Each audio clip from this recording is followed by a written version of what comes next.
Намираме се на писта Дракон в село Калояново, на 7-я национален Opel събор. Тазгодишното издание е изпълнено с забавни надпревари и събира много привърженици на марката. Междувременно състезателите се подготвят за следващата порция стартове. За Добромир Теодосиев току-що приключи квалификационната сесия. Ще ни кажеш ли с каква кола се състезаваш? Ами аз се състезавам с автомобил Opel Manta, 76-та година. Има малки подобрения по нея, окачването, спирачките, двигателя от малко по-модерен автомобил, но концепцията като цяло е запазена. Надлъжно разположен мотор, предно разположен. Мощността едва ли е над 120 конски сили, но е доста забавна за каране. Какъв е двигателя? Двигателя е от Opel 2000 кубика, 8 клапанов, заводския 115, ние сме го пипнали малко, дали е повече, дали е по-малко, никой не знае, но харесва ни. Доста забавна е колата за каране, става даже за няколко дисциплини, за дрифт, за писта, само да се научим да я караме. Ти с пистови гуми ли караш? Ами аз карам с полусликове, в общи линии те са легалната серия на сликовите гуми. Разбира се, не предлагат също сцепления, които предлагат сликовите гуми, но стават за каране, не прегряват при по-дълга серия на шофиране, горе-долу стават към края, моите вече взеха да приключват, но доволно, все пак за пръв път карам колата и доста ми допада. Ти издрифти няколко пъти, видяхме, че ти направиха забележка. Колата ли поднесе или ти се увлякал леко? Да, не, задните ми гуми прегряха и в общи линии, за да запазя автомобила в така контрол, доколкото е възможно да се каже, това трябваше да направя и така. Иначе другия вариант беше да не дозавия да продължа направо, което разбира се не е по-изгоден вариант. Не беше умишлено, разбира се, но така, тепърва свикваме с автомобила. От колко време го имаш и защо реши да си купиш точно такъв автомобил? Ами колата я имам от около година, не съм си я купил в общи линии, не я намерих, аз тя ме намери. Аз по принцип си падам по старите автомобили, даже по принцип не се занимавам и с Opel много, но понеже тази много ми допадна, тя даже беше в полукатастрофирало състояние. Отремонтирахме горе-долу колкото да става за подобно мероприятие и сме доволни. За първи път ли караш на писта Дракон? Да, за първи път карам. От дълги години съм идвал тук, но като механик предимно. До сега не бях карал, за първ път стъпвам вече аз с автомобил на пистата и определено е много по-различно и много по-трудно, отколкото изглежда отстрани. Това е нещо, което ми прави първо впечатление. Имаш късмета да караш на чисто нов асфалт. Как го усети? Ще ни разкажеш ли малко повече за обиколките? Новия асфалт е страхотен.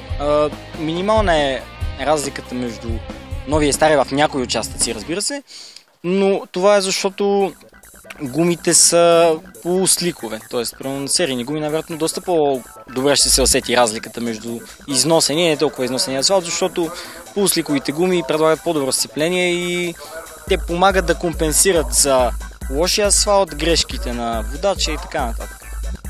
С по-ниско окачване ли е колата? Ами с по-ниско от стандартното, но не бих казал, че е много по-ниска от нормалното. Аз лично не си падам по много ниските автомобили, ниския клиренс. В общите линии не печелиш много от стабилност, но пък при евентуално напускане на трасето е възможно да настъпят доста повреди, картери, окачване и така нататък. Ти ще ни кажеш ли защо тази кола те е спечелила и как реши да дойдеш днес тук? Ами, аз реших да дойда днес тук, защото автомобила е Opel. Предпочетох на този тип на Opel събора да тествам автомобила, който е едно страхотно мероприятие. Не очаквах в интерес на истината да е толкова популярно, така да кажем. Колата ме спечели с това, че задно предаване. Скоро карам задно предаване, то си личи, но пък повече ми харесва. Предпочитам колата ми да презавива, отколкото да не дозавива, както видяхме на трасето. Клас Спорт и Клас 3 правилата са еднакви. Класират се вторите 10 най-добри времена от квалификациите, които разпределени по 5 автомобила карат в сесия от 10 минути и правят общо 2 сесии. За квалификационно време се счита най-бързата обиколка на даден пилот. Най-добрите 5 времена от двете серии карат в последна сесия от 5 минути за определяне на призьорите. Ваньо Цвятков току-що приключи квалификационната сесия и сега ще ни разкаже малко повече за неговия автомобил. Здравейте! Opel Tigra 1.6, слаби модификации има по нея. 6 години карам Time Attack и тази година май приключвам поради финансови причини. Почнаха да се провеждат в Румъния и в Гърция последните кръгове и не се издържа на финанси. Ще ни разкажете ли малко повече за тази кола? От кога я притежавате? Как избрахте цвета? Какво ви спечели в нея? Тя почти през година е с различни цветове. Така е вече втора година. Доста атрактивна, със сигурност спечели повечето зрители. Сигурно, сега съм пети в първата шестица. Какво време дадохте? Минута и 16. Карате по нов асфалт. Това важно ли е за колата? Важно е. Аз бях и на откриването на пистата 2 юли. Беше откриването и бях тогава, да покарах и тогава малко. Какви са спецификите на вашия автомобил и с какво е по-различен от останалите състезатели? Има подобрение. Какви подобрения по-точно? И по мотора има валове, чип има, окачването няма нищо почти, слаби такива ефтини доработки има по окачването. За гумите? Гумите от миналия събор, от миналата година, сега втора година карам с ликове. В принцип карам с летни гуми. Обикновени гуми летни. Ще ни кажете ли каква е разликата между двата варианта? Ами с ликовете държат по-хубаво на асфалт, като загреят. Няма да свират. Разликата е огромна с лика и от обикновената гума. Зависи гумата дали е хубава. Колата улекотена ли е? И тежичка е. 1000 килограма е. Тежичка е. За колко време дигате от 0 до 100? Не съм засичал. На 400 метра 15 секунди направих миналата година Opel Sabora. 15 секунди. Тази година ще видим, ако издържи до тогава. В клас Суперспорт се класират 10-те най-добри времена от квалификациите, които разделени по 5 автомобила карат в сесия от 10 минути. В първия манш 6-те най-добри времена от втория елиминационен кръг в клас Суперспорт стартират летящо, след кола за сигурност, като трябва да направят 6 пълни обиколки. Победителят получава 6 точки за манша, втория получава 5 точки, третият 4 точки, четвъртият 3, петият 2 и съответно шестият 1 точка.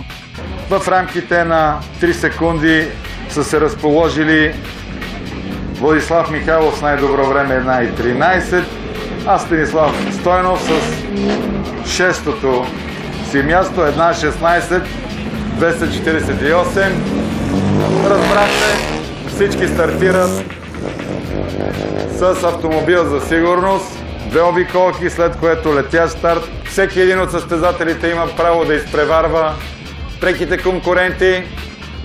И така, 2 обиколки за загряване на гумите, както се казва, и след това 6 обиколки за подреждане за втория финал.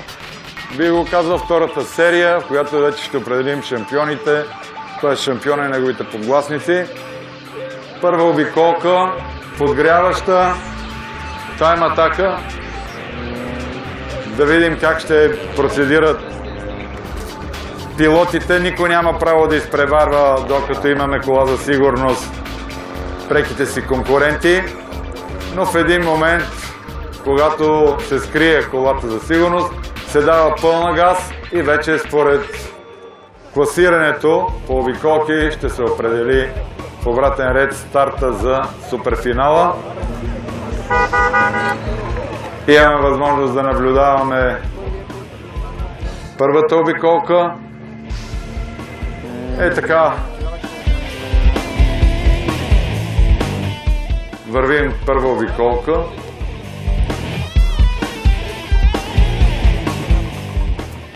Виждаме, че автомобилите са групирани, загряват се гумите. Малко ала Формула 1 вече стана. Никой няма право да изпреваря и другите. Съдиите високо са вдигнали зелен флаг. Можем да кажем, че тази година и времето е благоприятно към нас.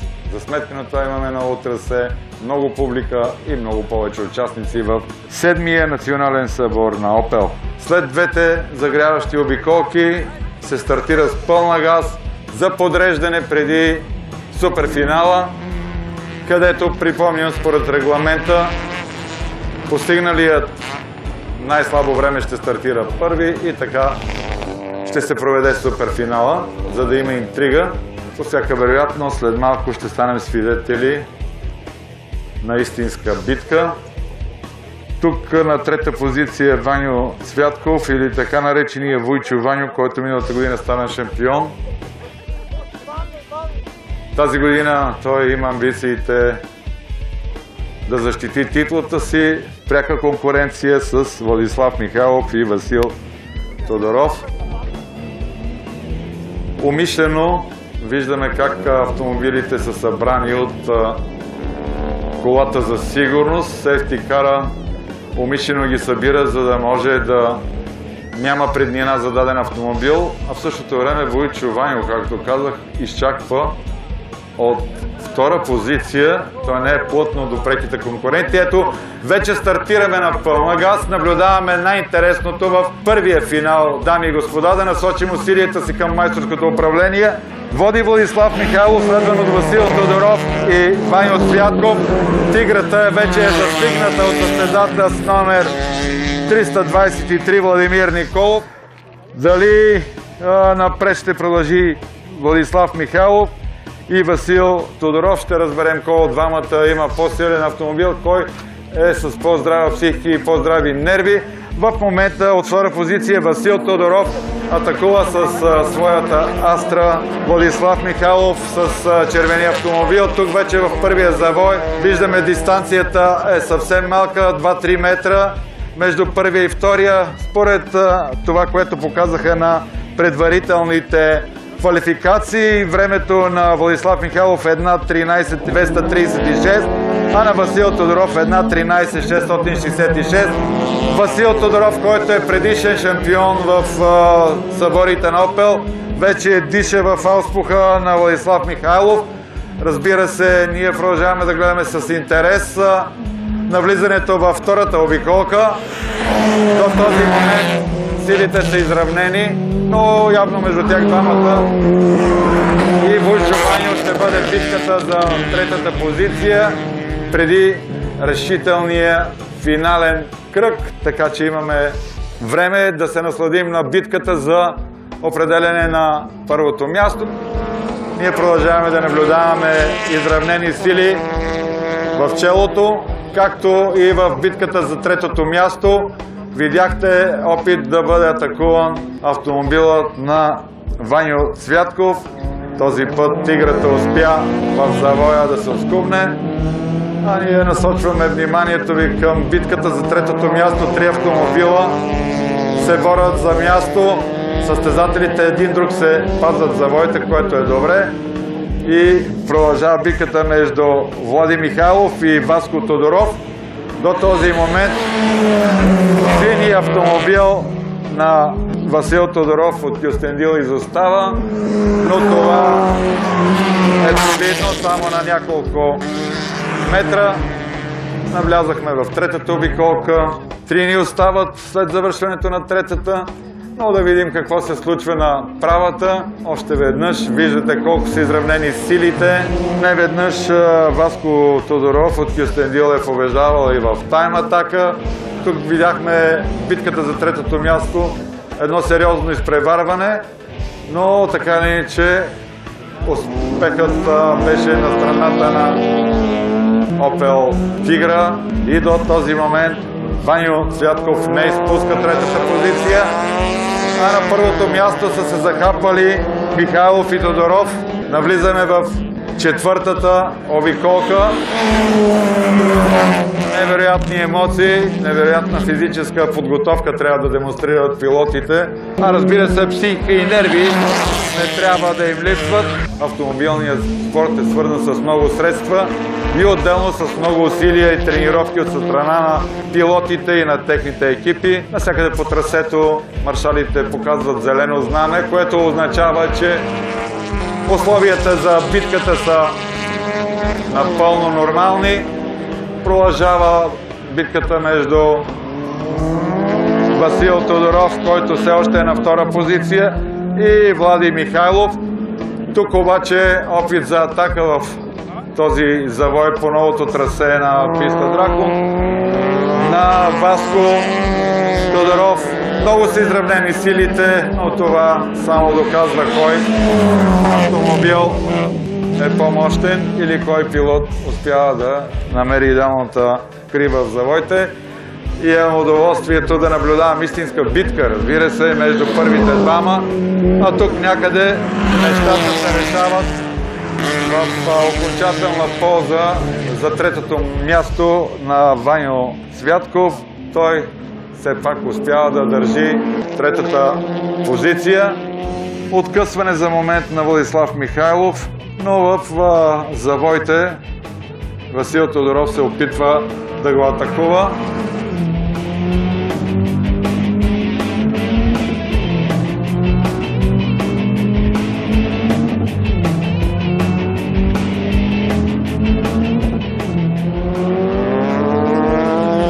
Завършва четвърта обиколка, влизаме в пета обиколка. Това означава, че до последната шеста обиколка ще гледаме битка за първото и второто място. Ваньо Святков върна малко гъста. Той усети, че няма шанс да атакува първото и второто място, но пък в същото време трябва да гледа в огледалото за обратно виждане, да не бъде изненадан в атаката към третото място, защото има сериозна преднина, но и преследвачите го настигат. В този момент видяхте изпреварването на Васил Тодоров, който успя да излъже в един завой Владислав Михайлов. И това означава още сериозна битка в последната шеста обиколка. Тук до края ще видим на кого нервите ще издържат и кой автомобил е по-добре подготвен. Ето още една права, в която ще трябва да си докажат двамата пилоти, чия машина е по-добра и кой ще влезе с сила в тази наистина опасна серпентина. Но тук нещата са лека спирачка и за двамата и отново газ в завоя, което означава, че това е шестата обиколка. Тук се опитват да се изпреварват. До този момент виждам, че Васил Тодоров не позволи да му бъде отнето лидерството, но това беше само на първия завой атака. В удобна позиция беше Влади Михайлов. Така или иначе продължаваме да гледаме с настървение какво се случва на тази права, в която двамата състезатели се опитват да си докажат кой е по-голям майстор. Виждаме как се скъсява дистанцията, но този път виждаме атака на Влади Михайлов, който се опитва от вътрешната страна да преодолее астрата на своя съперник. Владислав Михайлов участва в битката в първия манш на най-спортните автомобили. Здравей, как се чувстваш? Ами топло ми е, иначе съм окей. Много е горещо. Как е адреналина? На нормално ниво. Не съм в никакъв случай превъзбуден и предпочитам да не правя глупости. Видяхме много оспорвана битка за първото място. Оспорвана наистина и тя продължава втория манш. Не е свършил. Каква е разликата в двата автомобила, може ли да ни кажете? Моята е по-лека и по-пъргава на правата, но по-слаба по завоите. И горе-долу се изравняват силите. Въпросът беше на кантар. Предпочетох да нямаме сблъсък и да нямаме инциденти. Ще ни кажеш ли малко повече за твоя автомобил, от колко време го притежаваш и какви са неговите специфики? Притежавам го от 10 години. Последните 3 години събираше пепел, не е каран. Този сезон стартирам след 3 годишна пауза. Дребни потягания, без никакви сериозни промени от преди 3 години, но се чувства 3 годишния застой в развитието. Конкуренцията много е дигнала нивото. Какви са кубиците на колата? 2000 кубика, стандартен мотор, с малки подобрения, 2 разпределителни вала от най-малките, рейсингови и дросели електроника. Нищо повече и маховик, олекотен. Всичко друго е стоково, хидравлични повдигачи, бутала, нищо не е променено в мотора. Имаш ли амбиции да станеш първи? Винаги и на всяка цена, но без инциденти.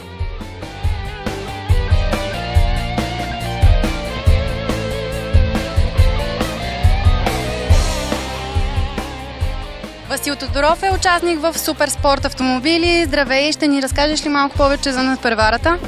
Ами надпреварата общо взето дошли сме тук за емоцията, малко да страсти към автомобилите да се отпуснем, така да се каже. Общо взето заради тръпката, защото все пак хронометрите въртат състезание си. Видяхме доста оспорвана битка в 6-те обиколки между теб и още един участник. Ще ни кажеш ли в тези 6 обиколки, които предстоят, какво ще промениш? Ще даваме пак газ колкото можем. Иначе това беше много атрактивна битка, много ми хареса. Доволен съм, въпреки с този участник Владислав Михайлов в тайм атака винаги сме били конкурентни и така че и сега на втория старт нищо не се знае.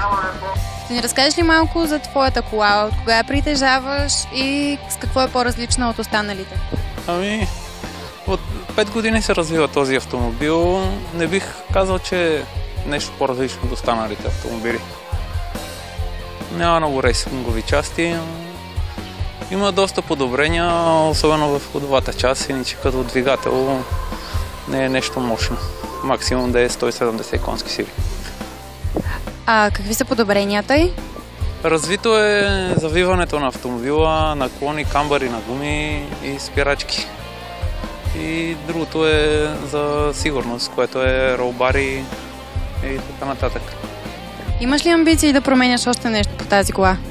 Не, нямам никакви амбиции, защото всяка промена е финансова и така че за момента финансово съм слаб и не мисля да го развивам повече автомобила. Много трудно се участва в такива спортове, състезания.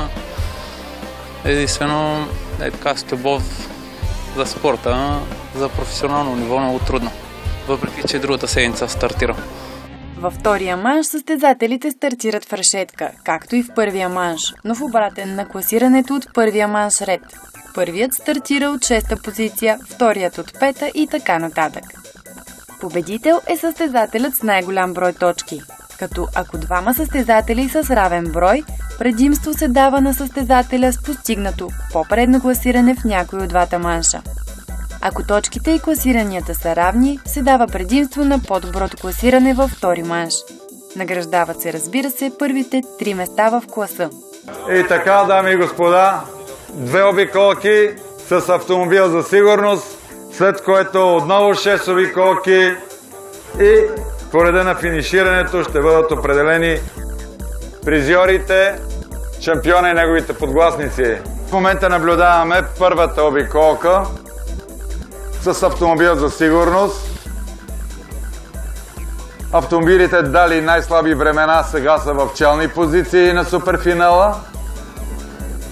С оглед на това да бъдат изравнени възможностите на пилотите. И тук вече ще си проличи майсторството на тези, които направиха в предишния финал серия най-добро класиране, защото сега ще им се наложи да изпреварват своите колеги с по-слаби автомобили. И така, дами и господа, имаме старт на състезанието, вече няма автомобил за сигурност.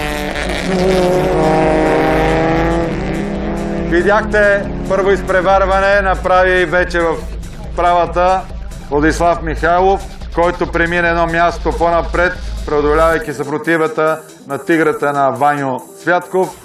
Продължаваме да наблюдаваме битка. Всеки един от по-мощните и силни автомобили. Виждаме сега атака между последните 2 коли. Васил Тодоров с най-добро време предишния манш се опитва да преодолее Ваньо Святков. Успя на този завой да го задмине и сега продължават битката за челното място, като Влади Михайлов със своята Астра вече на 3-та позиция остава да изпревари още 2 автомобила, прави възможно най-рисково изпреварване в този завой от вътрешната страна и той вече е на 2-ра позиция. Тук на финалната права със сигурност ще излезе първия, след него вече се нареждат автомобилите, които бяха по-назад на класирането. Атака предприема и Васил Тодоров, но за сега му пречат автомобилите с по-малка мощност. И тук вече е въпрос на нерви, кой ще издържи след първата обиколка. Напред се откъсна Владислав Михайлов, а атака продължава да прави от трета позиция Васил Тодоров, който по всяка вероятност ще се опита да му оспорва първото място. И в предишният манш видяхме битка между двамата, но така или иначе до този момент обаче изостава от третото място Ваньо Цвятков. Той предишни години имаше възможност да преодолее съпротивата на съперниците си, а това, което всички очаквахме, вече е факт. Васил Тодоров с синята Астра е на второ място, непосредствено след водача Владислав Михайлов. Водача Владислав Михайлов ще се опита да се откъсне, но пък виждаме, че изостава в класирането тиграта, която в предишни години гонеше достойно водачите. И тук е въпрос вече на майсторство, на нерви и сила, кой ще издържи. Вижда се обаче, че битката за шампионската титла отново ще бъде между Влади Михайлов и Васко Тодоров. На този етап двата автомобила, двете Астри, са най-добре подготвени. Това личи и от пътното поведение. Това личи както на тяхната сигурност в завой, така и на мощността, която демонстрират директно на правите. А след това много е важно как се държат и гумите, особено в серпентините, които са по-остри. Продължаваме да наблюдаваме една битка под зелен флаг, така че няма драма до този момент. Единствено от третото място отстъпи Ваньо Цвятков, който в предишната сесия беше на трето място. Само един остана вече пред него, но ще му бъде доста трудно да скъси позицията за третото място с неговият Opel Tigra. А в челото напред без много зор продължава да е Влади Михайлов, непосредствено след него Васил Тодоров. И тук продължава сериозната битка за разпределението на първото и второто място между червената и синята Астра. Кой ще бъде по-добър в финалната права или в финалните обиколки? Всичко зависи от двамата пилоти, които много добре се познават. И това е финала на супер серията, супер спорт автомобилите, които са над 2000 кубика и са модифицирани с различна мощност, в зависимост вече от това доколко състезателите са позволени да вдигнат конските сили и да овладеят машината. Това всичко зависи от уменията им да шофират на писта. Фаворита Владислав Михайлов, Влади Михайлов продължава уверено да води на Васил Тодоров, но за сметка на това виждаме, че битката за третото място е предопределена също, но да изчакаме финалната обиколка.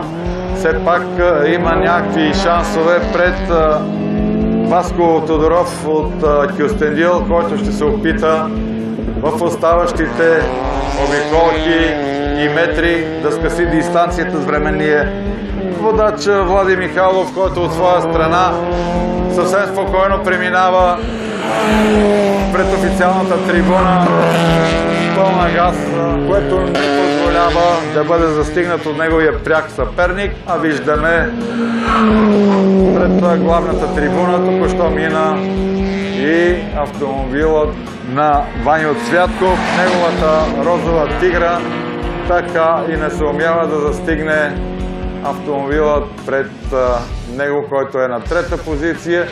И при това положение виждаме как нещата се подреждат в този суперфинал. Вече ще разберем и кой е шампиона. Остават броени метри. При това положение, разбира се, виждаме на трасето само 5 автомобила. Този път с фарове победа за Влади Михайлов, а Васко Тодоров успя да го настигне, но това вече е след края на 6-та обиколка, така че Имаме шампион, имаме подгласници. Шампион Владислав Михайлов, подгласници Васил Тодоров и Димитър Чингаров на трето място. Така че почетната стълбичка изглежда така: шампион Владислав Михайлов, следван от Васил Тодоров на второ място и на трето Димитър Чингаров. Това бе финалът в серията Супер Спорт. Другата надпревара, която грабва интереса ни, е драг състезанието.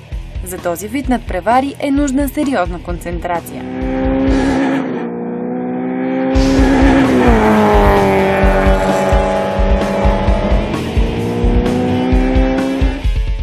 Състезавал ли се преди в драг? Да, сега карах на 21-ви ендуранс в Долна Митрополия писта, трето място. Доволен съм като цяло. В зависимост от това с кой се паднеш на драга, мислиш ли, че ще имаш шанс да спечелиш? С кой е естествено? Ако е с хиксе, ще бъде интересно. Ако е с някой по-бързо, лекотен, урязан и така нататък, няма шанс. Какви промени имаш по двигателя? Модифициран мотор. Основно работа има по главата и като цяло купето е олекотено частично. Колко коня има под капака? Не е мерен, предполагам между 180 и 200 коня атмосферен мотор. Промени по окачването имаш ли? Има, да, със спортно окачване автомобила, модифицирана. Състезавал ли си се на други състезания, освен на Opel съборите? В шампионата съм вземал участие. В националния драг шампионат. И как се представи там? Тая година не съм участвал, защото вече класовете съм с по-големи мотори са и имам трети места, четвърти места. Так, състезанието ще се включи Пламен Пенчев с Opel Corsa. Здрасти, как си? Добре, супер. Ти се включи в другото състезание, ще ни кажеш ли какво се случи? Опитах се да караме така, поне да забавляваме. В смисъл, не съм дошъл да състезавам, но се пуснах просто така. На кое място стана? Пето, мисля, в клас стрит. Това удовлетворява ли те? Да, смисъл, аз не съм дошъл за купи за места, дошъл съм да покарам. Смисъл, даже за това не бях дошъл, но покарах и съм доволен. И така. Твоята кола има ли промени по двигателя? Да, леки промени. По окачването има ли промени? Не, само има нови амортисори и това е. Смисъл, не е подготвена въобще. Ти за кой път идваш на Opel събор? Първи. За първи път идвам и така. Откъде разбра за Opel събора и какво по-точно те доведе тук? Какви са амбициите ти? При доста време съм решил от се да идвам, много не се получава и така. Смисъл, до година мисля пак да дойда. Сега ще се включиш в драг състезанието, да сега карал ли си драг? Да. Дига ли ти адреналин на карането на драг? Да, не е като мотор, но пак да. Днес какво те доведе тук на Opel събора? Аз всяка година съм тук, просто съм фен на марката. Ще ни разкажеш ли малко за този модифициран автомобил, който притежаваш? Автомобил Opel Corsa, 3000 кубика двигател, атмосферен и участва на драг на всяко състезание. Ти се състезаваш в националния шампионат. Какво е подреждането в класирането? Трето място съм за момента. Този автомобил е доста олекотен. Колко килограма тежи? 600. А конете под капака? 260. Какви скорости развиваш? На 400 метра около 190, 195, там някъде. Ще ни кажеш какво е усещането да се возиш в такъв автомобил и особено да го караш? Който не е опитал, не може да го разбере. Смисъл, приятно е много. Атмосферата на събора всяка година привлича все повече фенове. Изживяването е много забавно и на такова място всеки може да опита възможностите си и тези на автомобила, който притежава. Това беше всичко от 7-ми национален събор на Opel. А вие останете с програмата на Hobby TV.